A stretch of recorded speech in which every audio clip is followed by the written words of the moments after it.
नमस्कार, मी ऋषिकारत मित्रांनो, सर्वप्रथम तुम्हाला दसऱ्याच्या हार्दिक शुभेच्छा. लवकरात लवकर तुमच्या इच्छा, आकांक्षा, स्वप्न हे पूर्ण होत अशी ईश्वरचरणी प्रार्थना करतो. मित्रांनो, आपण या व्हिडिओच्या माध्यमातून बघणार आहे की ॲग्रीस्टॅकमध्ये जर तुमची जमीन दाखवत नसेल, म्हणजे जर एखाद्या शेतकऱ्यांनी नवीन जमीन घेतली असेल तर ती ॲग्रीस्टॅक पोर्टलमध्ये दाखवत नाही. समजा एखाद्या जमिनीमध्ये फेरफार झाला असेल तर तीसुद्धा जमीन या ठिकाणी ॲग्रीस्टॅकच्या पोर्टलवरती दाखवत नाही.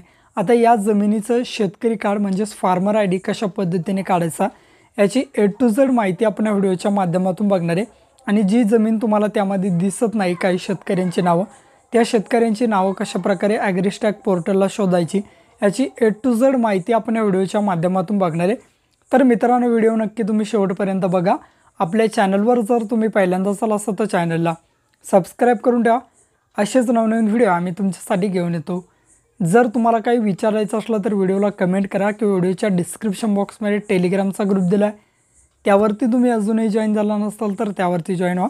त्यावरती डायरेक्टली तुम्ही आमच्याशी बोलू शकता किंवा तुमचे प्रश्न आम्हाला विचारू शकता. नक्कीच आमची टीम तुम्हाला त्वरित प्रतिसाद देईल. चला तर या ठिकाणी फार्मर आय डी नवीन शेतकरी बांधवांचं कशा पद्धतीने काढायचं आहे बघूयात. सर्वप्रथम मित्रांनो, या वेबसाईटवर यायचं आहे. या वेबसाईटची लिंक व्हिडिओच्या डिस्क्रिप्शन बॉक्समध्ये दिली. आता इथे ऑफिशियल आणि फार्मर दोन लॉग इन आहेत. तर आपल्याला फार्मर म्हणून लॉग इन करायचं आहे. सर्वप्रथम क्रिएट अकाउंटवर क्लिक करा. इंटर युअर आधार नंबर, त्या ठिकाणी शेतकऱ्याचा आधार कार्डचा क्रमांक टाकायचा आहे. या कन्सर्नला टिक ठेवायचं आहे आणि सिलेक्ट ऑप्शनवर सबमिट ऑप्शनवरती क्लिक करायचं आहे. क्लिक केल्यानंतर तुमच्या आधार कार्डला जो मोबाईल नंबर लिंक असेल त्यावरती ओ टी पी जाईल. तो ओ टी पी या ठिकाणी इंटर ओ टी पीमध्ये टाकून कंटिन्यू ऑप्शनवरती या ठिकाणी व्हेरीफाय करून घ्यायचं आहे. व्हेरीफाईड करा. शेतकऱ्याचा डिटेल्स या ठिकाणी येतील बघा. शेतकऱ्याचं नाव, gender, date of birth, age, शेतकऱ्यांच्या वडिलांचं नाव, ॲड्रेस, बेसिक इन्फॉर्मेशन यामध्ये दाखवलं जाईल. खाली यायचं आहे मोबाईल नंबर, या ठिकाणी शेतकऱ्याचा मोबाईल नंबर टाकायचा आहे आणि व्हेरिफिकेशन तुम्हाला करून घ्यायचं आहे. तर सर्वप्रथम शेतकऱ्याचा जो मोबाईल नंबर आहे तो मोबाईल नंबर टाका. त्यावरती एक ओ टी पी येईल, तो ओ टी पी या ठिकाणी टाकायचा आहे. ओ टी पी टाकल्यानंतर व्हेरीफाय ओ टी पी या ऑप्शनवरती तुम्हाला क्लिक करायचं आहे. अशा पद्धतीने बघा बेसिक माहिती, ही माहिती तुम्हाला या ठिकाणी टाकून घ्यायची आणि व्हेरीफाईड करायचं आहे. बघा ही माहिती व्हेरीफाईड झालेली. सेट पासवर्ड, या ठिकाणी तुम्हाला पासवर्ड टाकायचा आहे. तुमचं नाव @123, तेच पासवर्ड तुम्हाला कन्फर्म पासवर्डमध्ये टाकून क्रिएट माय अकाउंट या ऑप्शनवरती क्लिक करायचं आहे. तुमचं अकाउंट सक्सेसफुली क्रिएट झालेलं आहे अशा प्रकारे पॉपअप येईल. याला ओके करा. ओके केल्यानंतर थोडा वेळ आता वेट करायचा. आता बघा परत ऑफिशियल आणि फार्मर आहे, तर आपलं फार्मरवर क्लिक करा. तुमचा मोबाईल नंबर या ठिकाणी टाका. ओ टी पी खाली तुम्हाला पासवर्ड दिला आहे आणि ओ टी पी दिला आहे. कोणताही एक माध्यम तुम्ही निवडू शकता. तर आपण पासवर्ड माध्यम निवडूया. आपला पासवर्ड आपलं नाव @123 आहे. नंतर वरती तुमचा मोबाईल नंबर टाकूनचा हा कॅप्चा कोड खाली या ठिकाणी टाकायचा आणि लॉग इन या पर्यावरती तुम्हाला क्लिक करायचं आहे. म्हणजे शेतकऱ्याचं लॉग इन या ठिकाणी कम्प्लिटली होऊन जाईल. आता या ठिकाणी बघा बेसिक माहिती टाकून घेतो आणि लॉग इन करतो. लॉग इन केल्यानंतर शेतकऱ्याची सर्व माहिती या ठिकाणी दाखवलो, कोणतं गाव वगैरे, नाव, शेतकऱ्याची बेसिक इन्फॉर्मेशन दिली. रजिस्टर ॲज अ फार्मर यावरती तुम्हाला क्लिक करायचं. क्लिक केल्यानंतर विचारतील या ठिकाणी मोबाईल नंबर चेंज करायचा, तर नोवरती क्लिक करा. आता या ठिकाणी तुम्ही बघू शकता शेतकऱ्याचं नाव दाखवलेलं आहे. त्या ठिकाणी मराठीमध्ये लोकल लँग्वेजमध्ये शेतकऱ्याचं नाव टाकायचं अशा प्रकारे.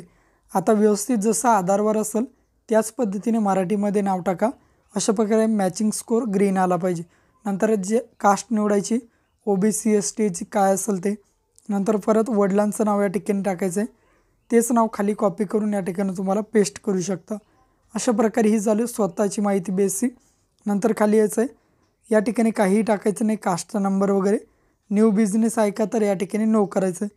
नंतर शेतकऱ्याचा पत्ता द्यायचा कुठले, तोच पत्ता आधारवर आलेला असेल हा ॲटोमॅटिकली येतो.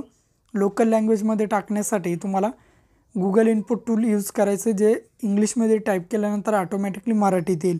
नंतर खाली या लँड ओनर स्वतः करायचं आहे, लँड ओनर. नंतर फेस डिटेल्सवरती क्लिक करायचं आहे. आता या ठिकाणी सर्वप्रथम डिस्ट्रिक्ट निवडायचं आहे, कोणत्या जिल्ह्यामध्ये शेतकऱ्याची जमीन आहे तो जिल्हा निवडा. नंतर सब डिस्ट्रिक्ट म्हणजेच तालुका निवडा आणि गाव निवडून सबमिटवरती क्लिक करायचं आहे. आता या ठिकाणी बघा मी जिल्हा, तालुका, गाव निवडतो. नंतर खसारा नंबर म्हणजेच गट नंबर टाकून सबमिट करायचं. आता सबमिट केलं. या शेतकऱ्यांनी नवीनच जमीन घेतली, या ठिकाणी दाखवत नाही, तर त्यांच्यासाठी स्पेशल एक पर्याय बघा, my name is not there in the list owners. यामध्ये तुमचं या गट नंबरमध्ये नाव दाखवत नाही, अशा प्रकारे यावरती या ग्रीनवरती तुम्हाला क्लिक करायचं. क्लिक केल्यानंतर अशा प्रकारे येईल. परत आता सब गट नंबरमध्ये तोच गट नंबर निवडून साईडला क्लिक करायचं कुठेतरी. बघा या शेतकऱ्याचं नाव आता दाखवलेलं आहे. परत त्या बॉक्सला टिक करून द्यायचं शेतकऱ्याच्या नावाच्या समोरचा. नंतर बघा सर्व माहिती शेतकऱ्याची आली. फार्म लँड टाईप या ठिकाणी तुम्हाला ॲग्रिकल्चर पर्याय निवडायचं आहे. ॲग्रिकल्चर निवडून या ठिकाणी डायरेक्टली खाली यायचं आहे आणि ॲड लँड डिटेल्स यावरती तुम्हाला क्लिक करायचं, म्हणजे शेतकऱ्याची माहिती या ठिकाणी ॲड झालेली. आता काय करायचं आहे तुम्हाला, व्हेरीफाईड ऑल लँड या ठिकाणी दिसतंय. अजून जमीन असली तर टाका, नसेल तर सोडून द्या आणि व्हेरीफाईड लँडवरती क्लिक करा. आता या ठिकाणी जमीन व्हेरीफाईड झालेली. झाल्यानंतर आता परत खाली यायचं आहे. खाली आल्यानंतर या ठिकाणी चेक करून घ्या व्यवस्थित शेतकऱ्याची हीच जमीन आहे का वगैरे, व्यवस्थित एकदा बघून घ्यायचं. तर हीच जमीन आहे शेतकऱ्याची. खाली यायचं आहे. किती जमीन आहे काय ते तुम्हाला दाखवलं जाईल. सोशल रजिस्टर डिटेल्स सोडून द्या, काही टाकण्याची गरज नाही. डिपार्टमेंट ॲप्रुव्हल रेव्हेन्यू ठेवायचं आहे. नंतर फार्मर या ठिकाणी टिक करायचं आहे एक बॉक्सला आणि खाली सेव्ह पर्यायावरती क्लिक करायचं आहे. डिक्लेरेशनला टिक करून सेव्ह करा.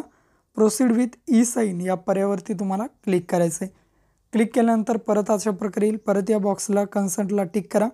शेतकऱ्याचा आधार नंबर टाकून सेंड OTPवरती क्लिक करा. मी शेतकऱ्याचा आधार नंबर टाकतो आणि सेंड OTPवरती क्लिक करतो.